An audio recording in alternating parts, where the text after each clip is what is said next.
Salam sejahtera, terima kasih kerana bersama dengan saya di Nazilin Unity Channel.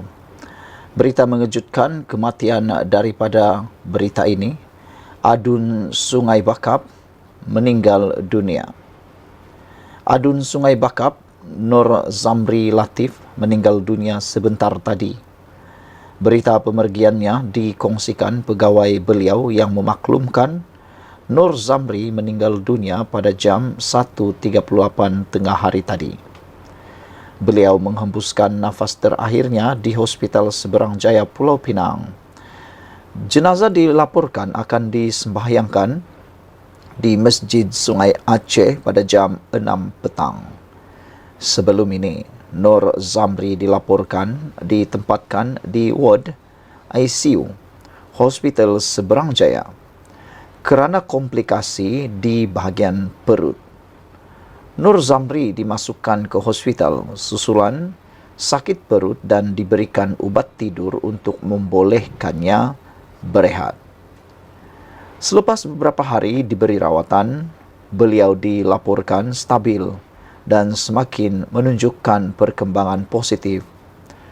Bagaimanapun, sejak semalam tersebar kabar mendakwa beliau sedang kritikal. Nur Zamri dari PAS yang bertanding pada pilihan raya negeri lalu menentang calon Pakatan Harapan Nur Hidayah Ceros menang dengan 1,563 majoriti dengan mendapat undian 15,433. Saudara-saudara sekalian, ini mengejutkan kita semua. Adakah selepas ini akan ada lagi pilihan raya kecil yang akan menyusul? Dan menjadi persoalan, adakah PAS mampu mempertahankan kawasan atau kerusi Dewan Undangan Negeri ini atau berjadi rampas seperti sebelum ini? Sekian dulu. Salam sejahtera. Jika ini benar-benar berlaku, maka bersatu otomatik tiada masa depan lagi. Dan pastinya sudah boleh kira tidak relevan lagi. Jika syarat pertandingan tidak dilonggarkan, bersatu automatik tiada lagi masa depan. Menjelang pemilihan bersatu yang dijangka berlangsung pada September depan ini, keperluan melonggarkan syarat pertandingan semakin menjadi perhatian. Mengikut peraturan semasa, hanya mereka yang memegang jawatan ketua bahagian atau dalam MPT selama 2 penggal lengkap saja yang layak bertanding jawatan top 5, iaitu Presiden, Timbalan Presiden dan 3 kerusi naib Presiden. Dengan peraturan tersebut, sementara Muhyiddin Yassin masih pasti tidak dicabar, ia juga menyebabkan hanya bekas Menteri Muhammad Ridzuan Mat Yusof dan atau Pakwan yang dilihat berpotensi untuk mencabar Ahmad Faizal Azumu atau Peja bagi jawatan Timbalan Presiden. Tetapi kedua-dua pemimpin berkenan selain kalah pada PRU 15 lalu, mereka juga tiada aura untuk membawa bersatu ke tahap yang lebih meyakinkan. Dua tokoh penting dalam bersatu yang diperkatakan ramai ada potensi, ialah Hamzah Zainuddin dan Azmin Ali, tidak layak bertanding sebarang jawatan kerana tidak memenuhi syarat menjadi ketua bahagian atau berada dalam MPT selama 2 penggal dengan lengkap. Dengan itu, banyak pihak dalam parti bersatu merasakan jika syarat dipertandingkan tidak dilonggarkan, pasti parti akan kehilangan masa depan dalam menghadapi PRU 16 akan datang, terutama jika selepas ini Muhyiddin didapati bersalah atas kes mahkamah yang dihadapi beliau itu sedang dihadapinya. Kalaupun Muhyiddin tidak disabitkan bersalah oleh mahkamah sebelum PRU akan datang, gandingan beliau dengan Peja atau Pakwan tetap dilihat hambar di mata banyak pihak dan akan lebih memungkinkan Bersatu dan PN terus kekal sebagai pembangkang. Dengan demikian, mendepani PRU yang akan datang, mau tidak mahu Bersatu perlu merangkumkan semua watak penting dalam parti itu untuk berada dalam kepimpinan utama agar rakyat melihat ada harapan untuk mereka berteduh di bawah parti itu. Sebab itu, Bersatu perlu melonggarkan syarat pertandingan, di mana dalam hal ini MPT parti berdasarkan perkara 14.14 diberi kuasa untuk melonggarkan peraturan semasa yang terpakai sekarang, supaya akhirnya sesiapa saja pemimpin bebas untuk menawarkan diri bertanding sebarang jawatan. Sebagai parti baru yang hanya didaftarkan sebelum PRU 14 lalu, syarat mesti menjadi ketua bahagian atau berada dalam MPT selama 2 penggal lengkap baru layak bertanding jawatan top 5 adalah sama sekali tidak relevan dan boleh dianggap mengarut.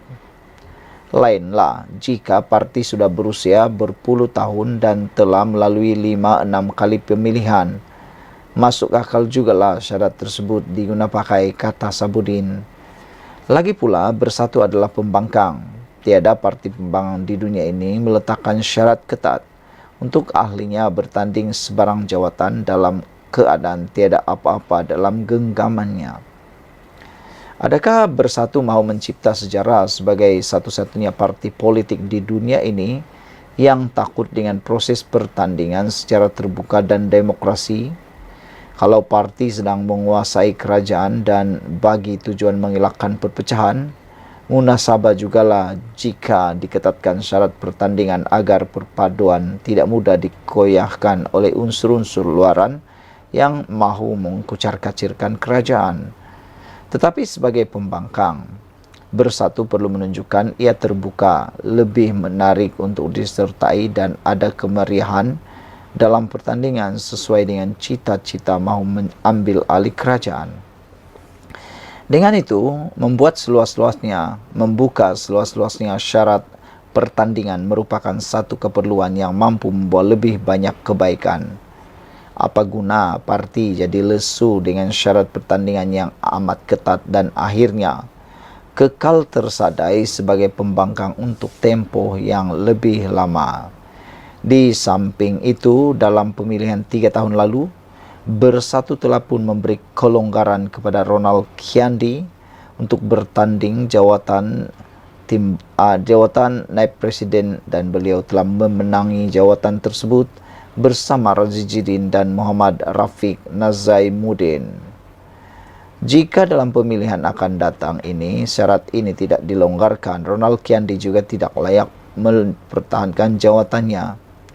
Tak kepelik jadinya, maka itu biarlah syarat pertandingan kali ini dilonggarkan untuk semua dan sesiapa jua, yaitu Hamzah, Azmin dan lain-lain pemimpin yang berminat. Bebas bertanding untuk apa saja jawatan presiden, timbalan presiden atau naib presiden pada pemilihan September nanti, ditulis oleh sabudinhusin.com. Sekian dulu untuk kali ini, jangan lupa tinggalkan komen Anda, tekan butang subscribe, bye-bye. Salam sejahtera, terima kasih karena bersama dengan saya di Nazilin Unity Channel. Yang ini paling mengejutkan kita semua. Ianya melibatkan satu pendedahan yang luar biasa terkait dengan sebuah negeri dan sebuah negeri yang mana ketua negerinya yang terkemuka mungkin bakal digugurkan oleh Anwar Ibrahim. Pendedahan kali ini memang tak dijangka oleh sesiapapun. Menurut laporan ini, Anwar di bawah tekanan gugur ketua negeri terkemuka. Menurut sumber, persoalannya ialah negeri apakah dan mengapa ketua negeri tersebut mahu digugurkan. Presiden PKR Anwar Ibrahim di bawah tekanan untuk menggugurkan ketua terkemuka di negeri tertentu susulan rasa tidak puas hati dalam kalangan pemimpin bahagian, menurut sumber. Seorang pemimpin PKR yang enggan dinamakan berkata, Anwar menemui pemimpin bahagian setiap negeri baru-baru ini dengan mereka dari sebuah negeri tertentu membangkitkan kebimbangan terhadap ketua mereka. Ada yang mungkin tidak lantang dengan kebimbangan mereka dalam pertemuan itu, tetapi kemudian menyuarakan rasa sangat tidak puas hati dalam kumpulan WhatsApp kepimpinan negeri. Presiden parti sudah beritahu beliau sedang meneliti penstrukturan semula kepimpinan beberapa negeri selepas mendapat maklum balas semua pemimpin bahagian, katanya. Sumber itu mendakwa tokoh terbabit yang juga kepimpinan tertinggi PKR berulang kali campur tangan dalam pelaksanaan tugas pemimpin bahagian. Contohnya, pelantikan ahli majlis tempatan, pemimpin bahagian sepatutnya mengemukakan calon pilihan mereka. Tetapi pemimpin negeri tertentu campur tangan, termasuk ketua negeri itu. FMT sudah menghubungi beberapa pemimpin negeri PKR untuk mengulas.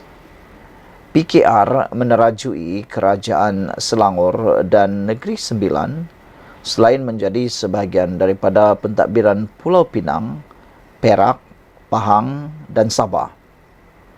Bulan lalu, Naib Presiden PKR Nik Nazmi Nik Ahmad dilaporkan berkata, parti itu akan merombak kepimpinan negerinya dan Anwar sudah selesai melakukan rombakan di Perlis, Kedah, Perak, Pulau Pinang, Negeri Sembilan serta Selangor. Lapor FNT. Saudara-saudara sekalian, ini memang benar-benar mengejutkan kita semua. Jika benar Anwar Ibrahim akan menggugurkan ketua negeri terkemuka itu, siapakah orangnya dan apakah pula isunya sehingga Anwar boleh menggugurkan beliau? Dan adakah dengan pengguguran itu akan membawa nilai tambah, memperbaiki PKR atau sebaliknya? Namun kita harus percaya dan yakin apa saja yang dilakukan oleh Datuk Seri Anwar Ibrahim adalah untuk kekuatan PKR itu sendiri dan untuk menjaga masa depan PKR itu sendiri. Semoga dengan berita ini kita semua dapat manfaatnya, dan jangan lupa tinggalkan komen Anda, tekan butang subscribe. Kita jumpa lagi.